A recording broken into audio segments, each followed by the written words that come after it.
And scene. Howdy, Bourbon Babble family. What's going on, everybody? We're coming to you semi-live from Shelbyville, Kentucky in our Airbnb. The director wanted us to do what our haul is. Good Lord. Anyway. Yeah, I'm kind of scared. Day one. What did we pick up on day one? We went straight from the airport to Evan Williams. Ray picked up. Yeah, day one. Day one. Small day. Yeah, we started off small on day one. And then in a previous video, you see what we bought just to drink throughout the day because we don't want to open this crap. But I got my Square 6 rye whiskey because I lost a bottle from letting it sit and not drinking it. So I needed a replacement, and I got it. And I asked the people there if they had anything on the shelf that they don't sell outside of the distillery, and they led me to this Evan Williams Master Blend. It's 90 proof. I was able to get a little sample of it. It's quite yummy. Extremely delicious. If you're in Louisville and you make it to Evan Williams, I'd at least ask for a pour. Down on Whiskey Row, right down on the main street. Yep. Be careful. People drive crazy. Day two. This is a big day. Well, what did you go to Evan Williams for originally? A chocolate old fashioned, which they don't make anymore, and we're extremely sad about that. 2 thumbs way down. Sorry. We did get a good old fashioned, but it's not on the top. It wasn't the top of our list. I actually no longer. Yeah, I didn't do an old fashioned. I did a paper plane, which was actually pretty good. Yeah, we were disappointed. So day two, we had a pretty heavy haul, but we started with Monk's Row. Oh yeah, that's my side one that I got. We went to Log Still Distillery, did a tour on that thing, and then we tried out. I also got the 47. Is that not on the table? No. What the hell? It's still in a bag.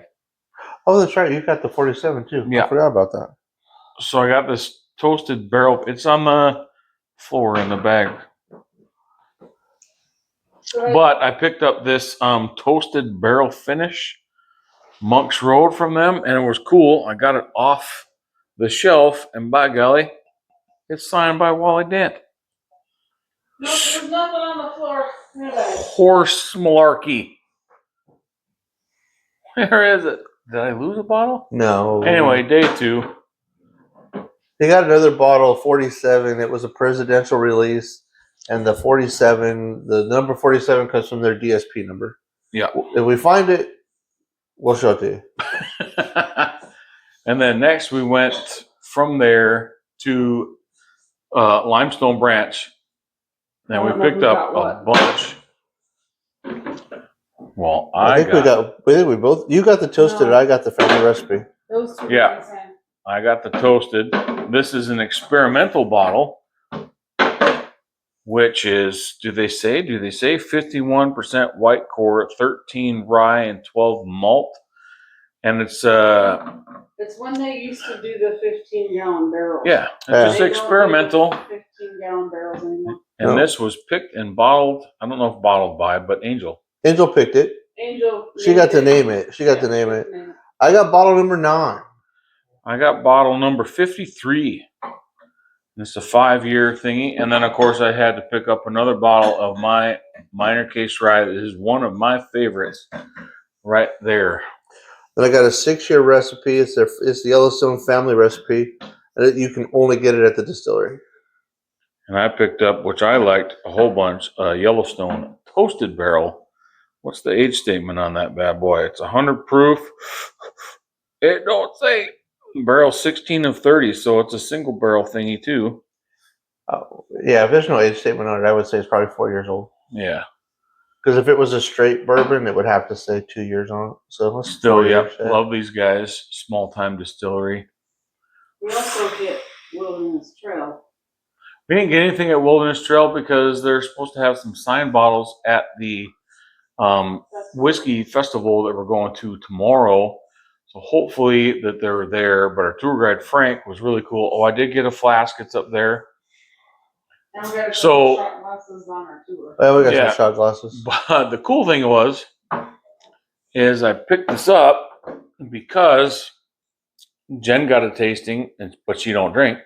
I got a tasting, and I was like, "Oh, these are really cool," but it's already my second one of the day, so I was like, "I'm being gentle with it." Sometime before that, he said, "Well, keep your glasses and make yourself a little infinity bottle." He was going to go get me a little tester bottle from their lab because they're nerds, whatever they do. The people from whoever the owners started out as a company that went around and cleaned out the stills. If the stills had And any type of algae, or probably algae is the wrong word, but if the stills were producing stuff that wasn't up to par, they'd come in, they'd figure out where the issue was in the still, they'd clean the stills out, and so at some point they just decided to start their own and distillery. make yeast strains and stuff. Look up Wilderness Trail because we're butchering what the heck they do. Yes, But I kept we were all drinking already by then. Yeah. He said keep and make your own little infinity bottle. He was going to get me one.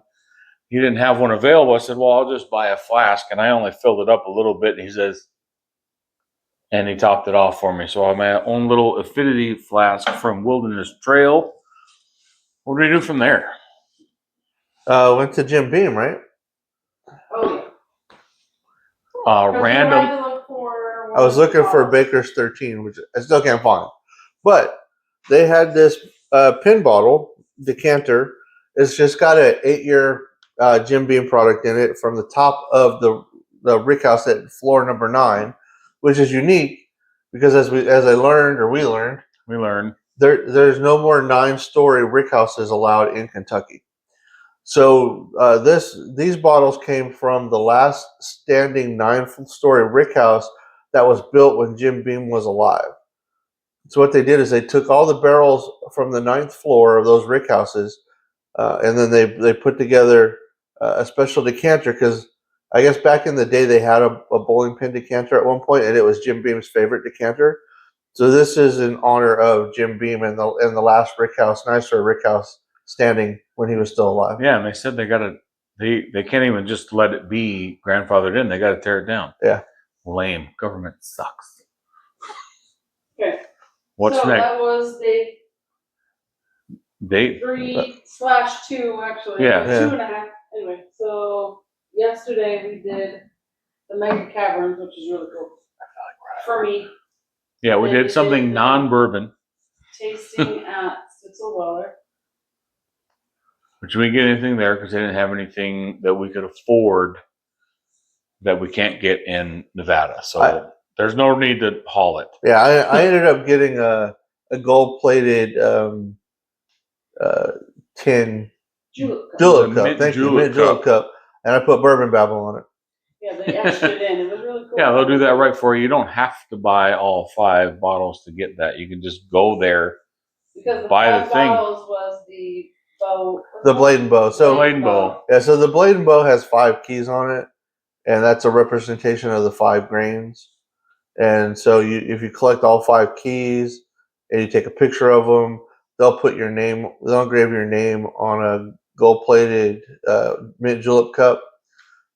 They just happen to have the mint julep cups there, and I had bourbon babble put on it.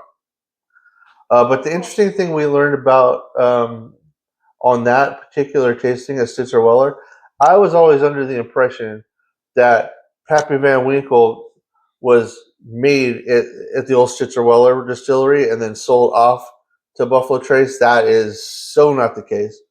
Yeah. The Van Winkle started off at Stitzer Weller, but they were salesmen. They were out hustling and selling the product. It didn't come until later that But he never distilled. yeah, he never Yeah, just it was just a salesman and Just the ended salesman. up being CEO and stuff like that. Yeah. But Ran the business. yeah, and then it turned out later that either his second generation or third generation came in and bought a bunch of barrels from Stitzer Weller after the downturn of bourbon, and he blended them together, and that blend became the an ode to his grandfather, great grandfather. I don't remember exactly which era it was, and that's how the Pappy Van Winkle line came Yeah, about. it's just an homage Yeah. to a really good guy. Yep. But it was barrels that were in the warehouse. That they Everything couldn't. shut They down. Yeah, that they still- couldn't yeah. sell. They still Yeah. have barrels.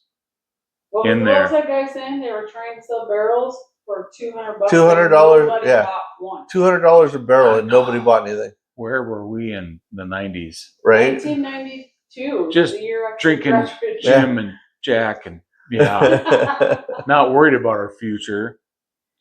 All right, Not what'd thinking about this we do that day? Oh, I went and bought that same day Stitzel-Weller. We came back and we why didn't we talk about Neely family? I don't know. We went to Neely family in the morning, and This then was the day previous, so skip the day. Sorry. Oh, now we're backing up. Backing up. randomness. We had extra time. Well, we went to Neely family in the morning, Family was. and I picked up. Stitzel-Weller was Friday. This was Thursday. Sorry, my fault. Goodness. It's all right. Sorry, backing up a day. So in the morning we went to Neely family, and I picked up 2 more of their bottles. This is once again another experimental bottle. What is this one? What is that? It's 109.6, barrel 916. Yeah, it's aged 51 months. It is just a straight bourbon whiskey, and the rye is freaking awesome. So I picked up these 2. We had some time, so we Googled something that was close to us, and we found this Boone County. Never heard of them, but they let us taste a few things, and I ended up picking up this toasted cask finish. Super yummy. And I got the honey finish. So they took the barrels, let them sit, filled them with the honey, let them sit for X amount Well, of they time. rolled it Yeah. to coat the They barrel coat the and barrel. everything, and then filled it. And then filled it with their bourbon. Quite yummy. Next. Okay, so now we're on to today. Oh, well, no. Last night. This was Last night. Friday before our dinner with. We bought one lowly Friends. bottle Because? yesterday. Well, I wanted it, but when we were touring Log Still, they had all the boxes set aside for this Remington Reserve because they haven't even bottled it yet. So the next day, they bottled it and spread it out, and we went to their little speakeasy, Monks Road Boiler House, and down below they have a little speakeasy, which is really cool. Check that out if you're on Whiskey Row. And they had this there, and I said, well, let me try it before I buy it. And I tried it, and it was good, and it's a one-time release. I can't remember what it's honoring, but we'll do another separate video on that bad boy. But it's the Remington Reserve, so I picked that up. One lonely bottle that entire day. And then everything else was today. So we did. Yeah, Woodford today was a busy, heavy drinking day. Right now, I'm telling my liver, Reserve. shut Did up, we get you're anything fine. From Woodford? No, just No, No. we just glasses. glasses. And then we did Wild Turkey. Yeah, nothing at Woodford they had we could afford that we can't get at Are home. these ones? Yeah, they're both mine. Oh, So Ray picked up. This is a cool. So I picked up this bottle of Russell's Kentucky Straight Bourbon out of their single barrel, and then we went, Bitter Oh. tasting. and then they had these bottles here that are in homage to distillers that didn't make it through Prohibition. So we got a couple of these, but then we went and did our tasting, and while we were doing our tasting guy said, "Hey, Jimmy's here." Girl. Deanna. Oh, sorry. Deanna. My bad. Did I say guy? You Yes. said guy. Holy crap. Sorry, Deanna. I Yeah, you apologize. can beat him up next time we're back. Yeah, well, Anyway, Deanna said, "Hey, Jimmy's here." And so I ran out real quick and I picked up a bottle of the Wild Turkey Kentucky Spirit, and Jimmy signed it. Jimmy Russell signed this Yep. bottle, and I was able to take a picture with him. How cool is that? Insert picture here.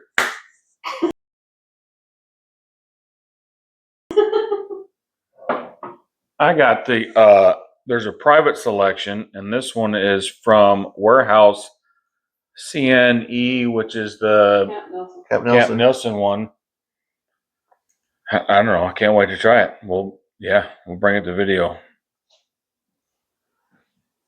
And then the last was And we got a little taste. Deanna was nice enough to give us a little taste of one of the brick house from Camp Nelson. If you find a brick house from Camp Nelson, one, you're lucky, and two, don't even ask questions by it. Yeah, it's quite good. It's just they only get a few bottles and they were sold out before we even got there.